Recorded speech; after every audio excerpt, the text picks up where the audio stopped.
Vous êtes sans doute habitué depuis quelques semaines à nous voir, William Savary et moi, aborder des questions dans le domaine de l'économie. Ça passait au départ dans le cadre de Metro News, puis nous l'avons isolé parce que ça prenait plus de temps. J'ai le plaisir de vous annoncer qu'à partir d'aujourd'hui, il existera une nouvelle émission à Métropole qui s'appelle, comme vous le voyez dans l'écran derrière moi, Les Échos de la Finance, toujours entre William Savary et moi. Le but, c'est de toujours donner un éclairage, peut-être nouveau, ou de corriger certaines erreurs dans tous les aspects qui touchent à l'économie et à la finance, avec comme but ultime d'arriver à déclencher un développement en Haïti. Je reprends les paroles de mon vieil ami Robert Labrousse, car c'est lui qui a inventé cette phrase « Haïti est trop riche pour être pauvre ». C'est ce que nous allons essayer de démontrer dans les jours, les semaines, peut-être les mois à venir, avec cette émission donc, qui s'appelle « Les Échos de la Finance ». Et nous avons choisi pour commencer cette série d'émissions un thème très ambitieux qui va vous paraître peut-être un peu grandiloquent. Le thème général, c'est culture et développement. Où est-ce que ces deux notions se recoupent ? Comment l'une peut aider l'autre, comment l'autre influence sur l'une. C'est ce que nous allons essayer de faire aujourd'hui, en commençant d'abord par définir ce dont nous parlons, c'est-à-dire culture d'un côté et développement de l'autre. Bonsoir William Savary et bienvenue pour le baptême de Les Échos de la Finance. Et bonsoir Serge, bonsoir Haïti, bonsoir Métropole, bonsoir tout le monde.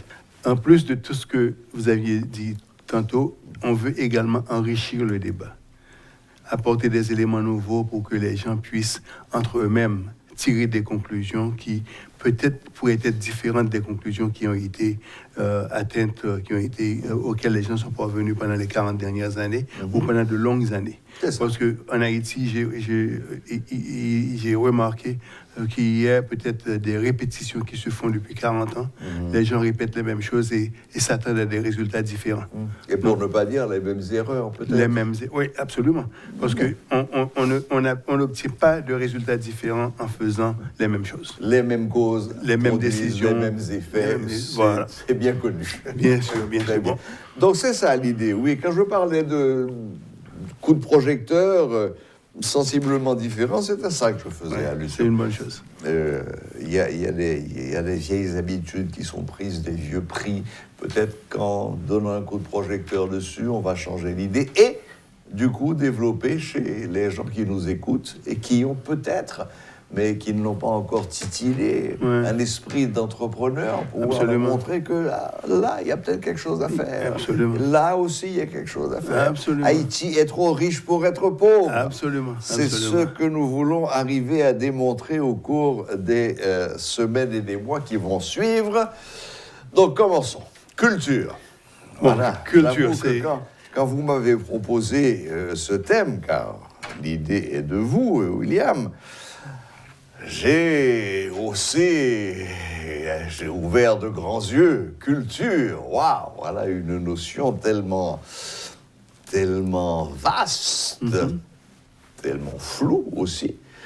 Le nombre de définitions de la culture qu'il y a, c'est colossal.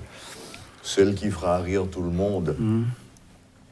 Je ne me rappelle plus qui l'avait dit, mais il y a un grand penseur qui avait dit « La culture, c'est ce qu'il nous reste quand on a tout oublié. » Voilà, bon.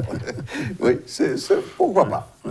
Maintenant, pour démarrer, allons nous mettre d'accord sur ce que nous entendons pour la culture. D'accord. Parce qu'en fait, il faut au prime abord dire que la culture n'est pas statique. La culture est dynamique. Et, tout à fait. Ça évolue au fil des siècles. Et à chaque période, il y a une nouvelle influence qui devient l'influence dominante et qui devient également la culture dominante. Exactement. Ce qui est dans la littérature politique, par exemple, nous avons dans l'école marxiste qui vous disent que la bourgeoisie détermine les tendances culturelles. Et dans la mesure où ces tendances culturelles permettent à l'accumulation du capital. C'est ça. Pour les sociologues, vous avez qui vous disent que la culture aboutit à l'épanouissement des peuples ou à la création de nations. Parce qu'en fait, une nation, c'est vraiment une communauté de gens qui partagent les mêmes valeurs, qui partagent la même philosophie, qui partagent les mêmes langues, qui partagent les mêmes que la religion, et qui partagent les traditions qui sont communes à tout un chacun. Petite citation. Ensemble d'effets de civilisation, entre parenthèses, art, connaissance, coutume, croyance, loi morale, technique, etc., par lesquels un groupe, qu'il s'agisse d'une société, d'une communauté, d'un groupe social particulier, pense, agit et ressent ses rapports avec la nature, les hommes et l'absolu. Absolument. Maintenant, c'est vraiment une définition de la culture qui embrasse le tout. C'est ça, oui. Parce qu'en embrassant le tout, il faut dire qu'il y a aussi également les tendances dominantes. Et les tendances dominantes se manifestent surtout par les relations de pouvoir à l'intérieur d'un pays, à l'intérieur d'une culture. Parce que là où il y a le pouvoir, et ça dépend de quel groupe de personnes exerce le pouvoir. Par exemple, dans la tradition communiste, lorsque les bolcheviks faisaient partie avaient la même mise sur le pouvoir, c'est l'art a été, à travers l'art, ils ont exprimé les tendances revendicative. La culture était devenue une culture revendicative. Oui. Donc, et ceci, c'était vrai pour l'art, c'était vrai pour la danse, c'était vrai pour la musique. Oui, c'est ça. Toutes les formes d'expression. Toutes les formes d'expression. C'est encore très visible aujourd'hui en Chine. Je veux dire, dès qu'on voit un spectacle chinois, on sait qu'il vient de Chine, parce que c'est toujours l'exaltation de la classe ouvrière, l'exaltation de ceci, tout ça. Bon, mais bien sûr. Quelque chose de très important qu'il faudrait souligner, parce qu'effectivement, en Chine, ils se font le devoir de tout exalter. Oui. Et c'est un devoir. Par exemple, en Chine, il n'y a rien qui soit petit. Ils veulent avoir le plus grand immeuble, le plus grand pont, les plus grands tunnels, les plus grandes universités, les plus grandes manufactures. Et donc là, maintenant, le complexe du grandicisme en Chine, c'est vraiment prévalent parce qu'il y a en dessous de tout ça, il y a la promotion de la race. En Chine, qui se fait effectivement sans le dire. Parce qu'ils veulent être... Si vous observez par exemple en Chine, au niveau des universités, au niveau des écoles, les parents se sacrifient pour que les enfants puissent réussir. Et ceci, c'est toujours dans l'intention de l'exaltation, dans l'exaltation d'être le premier, le plus grand. Et leur concurrence, c'est pas la Chine. Leurs concurrents, ce sont les nations, par exemple, comme l'Angleterre, qui a essayé de les coloniser, comme le Japon, qui a essayé de les coloniser. Donc, il y a cette lutte permanente. Manchouria. Mais il y a cette lutte permanente que la Chine mène pour démontrer que la Chine n'est pas une nation qu'on peut dominer. Vraiment. Parce que là, ils ont quand même une tradition de domination qui date de longtemps. C'est une des plus anciennes civilisations du monde. Absolument. 3000 ans avant Jésus-Christ, quand même. Absolument. Et qui nous a donné Confucius.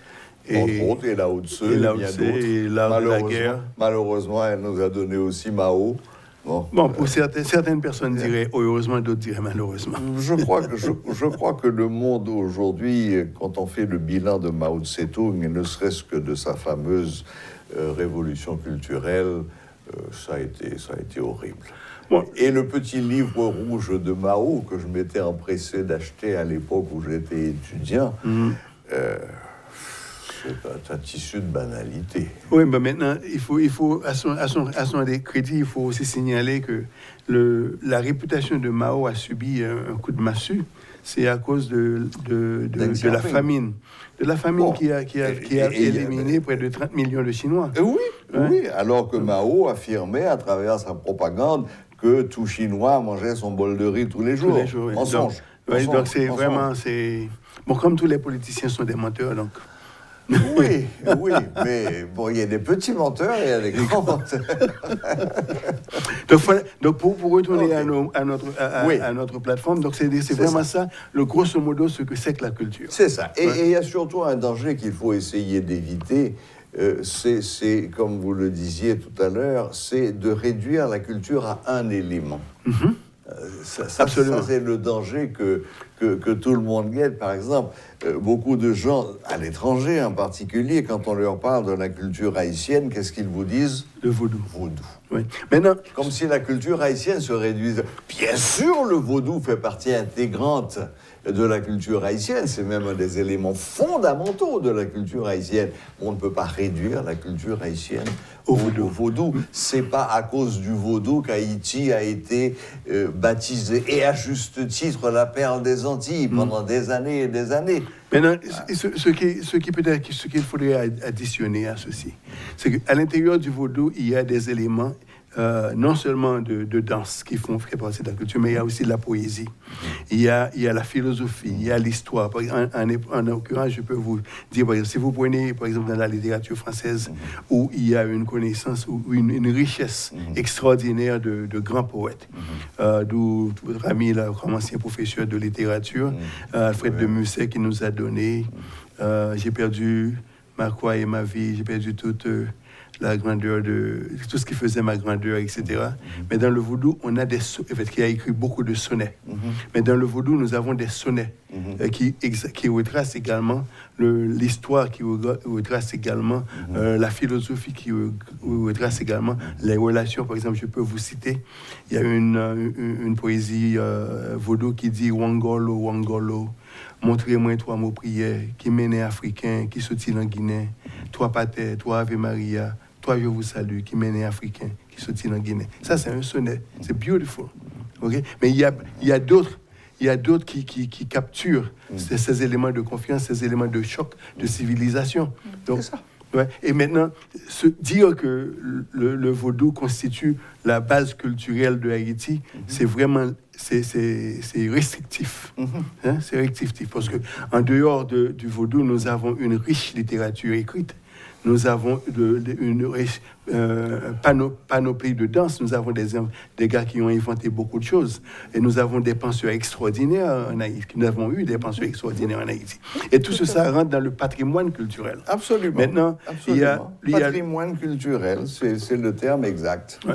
Maintenant, en dehors de ce patrimoine, il y a également le patrimoine physique dont nous disposons. Nous disposons le patrimoine historique dont nous disposons. Tout ceci fait partie. Je parle de l'historique matériel. Oui, l'historique matériel. Pas de l'historique dans le sens de l'histoire. Oui.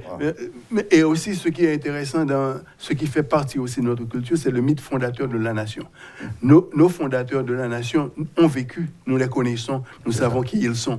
Donc, c'est ce qui rend que les faits civilisationnels de l'existence d'Haïti soient un effet beaucoup plus profond que les faits d'autres nations. Ouais. Et c'est bien, moi, ce qui me rend extrêmement triste, c'est que je constate de plus en plus que l'Haïtien ne connaît pas son histoire. Bon, j'ai même envie de dire que l'Haïtien méprise son histoire. Il en connaît 2 ou 3 bribes, bon, maintenant, des petites histoires, des historiettes, des petits faits précis. Mais l'ensemble, ce qu'a représenté la révolution haïtienne qui a débouché sur 1804, bon, évidemment... Bon, il faudrait peut-être questionner la façon dont l'histoire d'Haïti est enseignée. La façon dont l'histoire d'Haïti n'est pas enseignée. Même le mot histoire dans le curriculum des écoles a été éliminé. Ce sont les sciences sociales. L'histoire. Mais lorsque nous étions gosses, nous irions à l'école, nous avions appris l'histoire d'Haïti. Absolument. Alors maintenant, à partir de quelle année cette tendance s'est installée dans le pays? Quelle histoire d'Haïti, encore une fois. Moi, j'affirme, au risque de me faire couper la tête, que l'histoire d'Haïti n'a pas encore été écrite. Absolument. La vraie histoire d'Haïti n'a pas encore été écrite. Ah non, ça, on est d'accord. On a exalté un certain nombre de faits qui méritent d'être exaltés. Absolument. Mais on a complètement occulté ce qui peut-être est à l'origine de ce que nous vivons aujourd'hui. Bon, il faut dire que toute culture, comme vu que nous faites ça, rentre dans ce qu'on appellerait les pesanteurs de la culture. Parce qu'en fait, à travers toute culture, à travers tous les peuples, à travers toute évolution, il y a certains éléments négatifs qui retiennent en arrière l'avancement de ces peuples. Absolument, absolument. Bon, pour prendre un exemple de l'autre côté, il a quand même fallu attendre que Dany Laferrière rentre à l'Académie française pour que la bataille de Vertières rentre dans le dictionnaire. Absolument. Wow. Ça, c'est un élément culturel.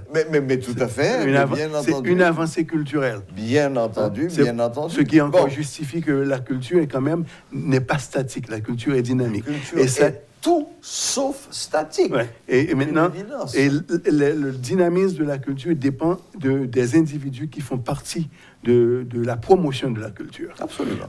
Et il ne faut pas oublier le compas direct. Mais bien entendu, mais tout à fait. Et ce cher Nemours Jean-Baptiste est très cher à mon cœur. D'ailleurs, le compas a dominé toute la zone. Oui, pendant 50 ans. Oui. Et ça, c'est influence civilisationnelle parce que tout à fait. Chose que les Martiniquais reconnaissent. Absolument. Les Martiniquais vous disent carrément notre musique n'existerait pas sans la musique haïtienne. Absolument. Et le compas en particulier, d'ailleurs, le zouk est une dérivée de compas. Cousin germain du compas. Maintenant, vu que nous parlions de la musique dans le cadre de la culture, il ne faut pas oublier que Scoupé Cloué fut un des ambassadeurs extraordinaires de la musique du compas direct, parce qu'en Afrique, Scoupé Cloué reçoit des honneurs que nous ne pourrions jamais s'imaginer en Haïti. Jusqu'à maintenant. Waouh.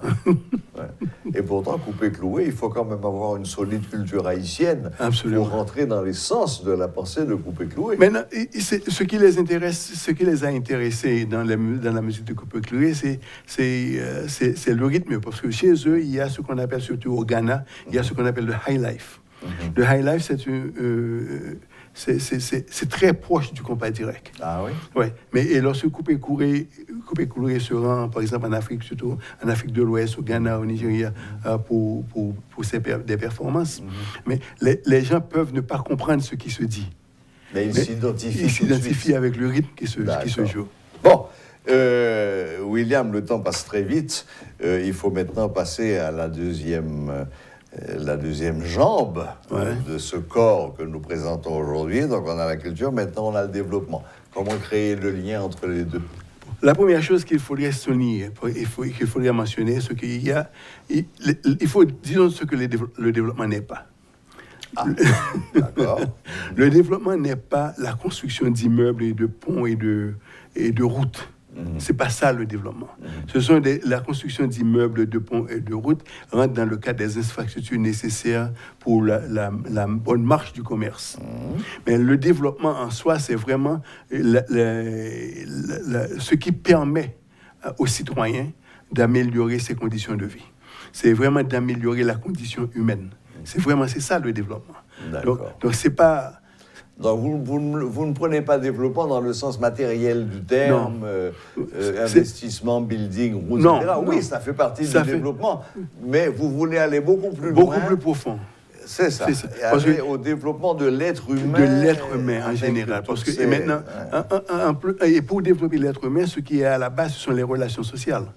Et les relations sociales permettent quoi? Permettent les relations de travail, les valeurs familiales, l'éducation des enfants, le soin des personnes âgées dans la société, et le commerce, la diplomatie. Donc tout ceci rentre dans ce que nous appelions le développement de l'être humain. Parce qu'il faut avoir tout ça pour empêcher la guerre, pour empêcher des conflits armés, pour établir le respect et la dignité de l'homme. Et c'est vraiment ça le développement. Et si vous prenez un exemple, par exemple aux États-Unis, les gens pensent que les immeubles aux États-Unis, l'argent, le capital, la bourse, c'est le développement américain. Non. Ce sont les valeurs traditionnelles qui maintiennent les États-Unis collés. De même que vous prenez la France, par exemple, en France, il y a les institutions qui sont là pour préserver les valeurs traditionnelles.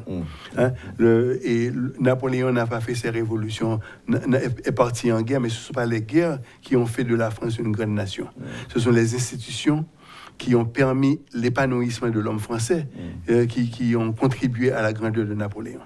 Hein? Donc, de même qu'en Russie, vous avez eu le fameux Alexander the Great, Alexandre, qui a, pour construire la Russie, a mis 2 ans à visiter toutes les capitales de l'Europe, à apprendre de leur culture, à apprendre de leur façon de faire, à maîtriser les relations sociales qui existent chez eux, pour exporter tout ça vers la Russie, pour faire de l'homme russe un homme moderne, un homme qui puisse s'épanouir. Donc, c'est vraiment là que nous sommes dans le développement. Oui, et c'est très intéressant que vous parliez de la Russie. Il y a Pierre le Grand, il y a évidemment la Grande Catherine, cas très particulier, mais beaucoup de gens ignorent ou oublient que à l'époque de la Grande Russie, c'est le français qu'on parlait à la cour de Russie. Parce que l'influence de Voltaire, des Lumières et tout ça fait que c'était la culture française et on parlait français à la cour de Russie, ce qui explique qu'après 17, quand il y a eu tous les émigrés qui sont partis en fuyant la Révolution et que la France était peuplée de princes, de ducs et de Russes, ces gens parlaient parfaitement français. Donc c'est encore, vous voyez, c'est culture assimilation. Et le grand écrivain russe Dostoïevski écrivait en français. Okay? Donc vous voyez, et là on parle de la langue. On parle de la langue. Que de la langue. Hein? Oui. Donc imaginez-vous lorsque vous passez de la langue aux notions, aux concepts philosophiques et aux concepts sociaux, les relations entre les citoyens. Donc ça devient un paquet beaucoup plus étoffé. Parce que là, ce que je dis toujours aux gens qui me disent qu'il faudrait des investissements massifs en Haïti pour faire développer le pays. Mais nous avons des maisons clissées. Les maisons clissées, ça se recouvre avec le latanier, pas avec du béton. Le capital étranger qui arrive en Haïti ne va rien apporter à Haïti. Parce que la structure pour accepter le capital étranger n'est pas présente. Et ça fait partie de notre culture. Et pour comprendre le développement de la République, il faut d'abord s'approprier de la culture, il faut savoir s'approprier de ce que nous avons, de ce que nous disposons. Et avant même, et je le dis souvent, avant même d'inviter le capital étranger à venir en Haïti comme un soutien à ce dont nous disposons, il faudrait qu'on prenne les décisions nécessaires pour optimiser l'existant, ce qui existe ici, d'ailleurs, maintenant. Absolument. Comment les optimiser? Tout à fait d'accord avec vous, William. C'est absolument essentiel. Et les discussions que nous allons entretenir, c'est comment optimiser. Commençons par nous connaître. Et comment optimiser ce dont nous disposons. Magnifique. Mais je crois qu'on va arrêter pour aujourd'hui. Je crois qu'on a fait beaucoup plus de philosophie que d'économie ou de finance. Mais ça permet quand même de poser les bases. Je dois signaler que le grand économiste John Maynard Keynes a eu à dire: un économiste, ce n'est pas quelqu'un qui étudie l'économie. C'est qu'un économiste doit étudier la philosophie, l'histoire, la littérature, la religion, les mathématiques, la physique, le commerce, la physique, la chimie. Donc, vu que personne n'a le temps pour étudier tout ça, un économiste n'existe pas. Bon, très bien.